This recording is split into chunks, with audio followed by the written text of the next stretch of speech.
వచనాల వరకు చదువుకుందాం. యెహోవా ఇల్లు కట్టించిన వేళ దాని కట్టువారి ప్రయాసము వ్యర్థమే. యెహోవా పట్టణమును కాపాడిన ఎడల దాని కావలి కాయవారు మేలుకొనిండుట వ్యర్థమే.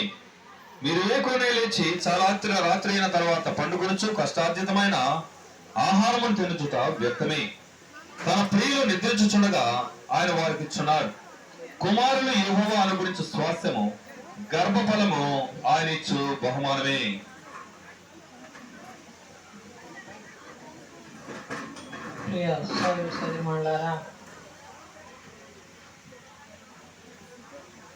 బిడ్డను పెళ్లి చేస్తేనే బిడ్డ పడతారు అనుకోకండి. దేవునికి సమస్తమును సాధ్యమే. మనకి ఏదైతే అసాధ్యం అవుతుందో అది దేవునికి సాధ్యం. దేవుడు వాళ్ళని ఆశీర్వదించినాడు. వాళ్ళకు ఒక బాధ్యతను ఇప్పుడు అప్పగించాడు. ఈ జనాలు జాలిగా ఉంటారు, వాళ్ళు జాలిగా తిరగతా పడతానే ఉంటారు. గిరి కూడా ఒక బాధ్యతను అప్పగించేసినాడు దేవుడు. ఆ బాధ్యతను సక్రమంగా నిర్వర్తించాల్సిన బాధ్యత వాళ్ళ ఇరువురిది. ఎందుకంటే ఒక స్త్రీకి సంతానం లేని దానివల్ల దేవాలయంలోనికి వెళ్ళి గంటల తరబడి ఏడుస్తూ ప్రార్థన చేస్తూ ఉంది. అక్కడ ఉన్నటువంటి గురువు, ఏమమ్మా ఇంత తెల్లవారితో తాగేసి వచ్చి ఏడుస్తున్నావే? చూడండి, ఆమె పెదవులు వణుకుతూ ఉన్నాయి.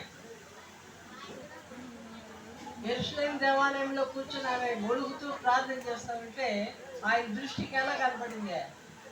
ఆమె తాగేసి వచ్చి ప్రార్థన చేస్తామని అనుకున్నాడు. తాగేసి ప్రార్థన చేయలేదు. ఆమె దేవునితో లీనమైపోయింది.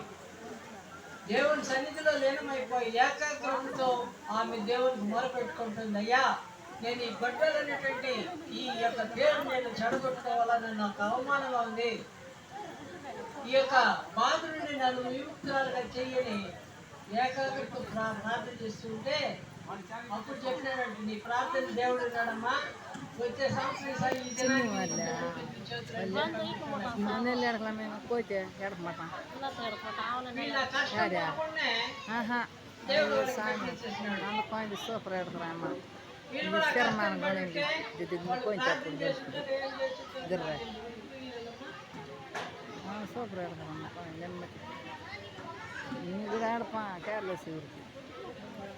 చేసినారంట. దేవుడిని పెట్టుకున్నాడంట. దేవుడు వారి గర్భాన్ని పెట్టినాడు. ఇప్పుడు ఆ గర్భానికి కాదు దేవుడు, ఇదే దేవుడా? దేవుడు చెప్పండి. లోక సంబంధం మీరు గీగన్న పోకండి. దేవుడు, అది దేవుడు ఇచ్చినాడు ఆ గర్భాన్ని. దానికి కారణం ఎవరు? దేవుడు. గిరి కాదు. గిరి ద్వారా క్రియేట్ చేసినాడు అనమాట. కాబట్టి ఇక్కడ వాక్యం మనం చూసినాము, కుమారుడు యెహోవా అనుగ్రహించు స్వాస్థ్యము. స్వాస్థ్యం అంటే సొత్తు, ఆస్తి. ఇప్పుడు గిరికి ఆస్తి అనేది అది గర్భం బిడ్డే వీళ్ళిద్దరి యొక్క ఆస్తి. గర్భఫలము ఆయన ఇచ్చు బహుమానం. దేవుడు వాళ్ళకి ఏం బహుమానం ఇచ్చినాడు? ఇప్పుడు విమోన కడుపులో ఉన్నటువంటి బిడ్డను వాళ్ళకి బహుమానంగా ఇచ్చినాడు. బహుమానం పొందినటువంటి వాళ్ళు ఆ బహుమానాన్ని ఎలా పెట్టుకున్నట్టు చెప్పండి. వాళ్ళు బిడ్డలు వచ్చేందరూ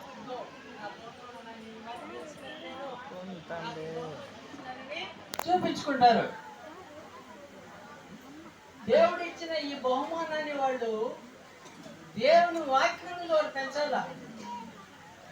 ప్రభు బోధలోను శిక్షలోను పెంచాలన్నమాట.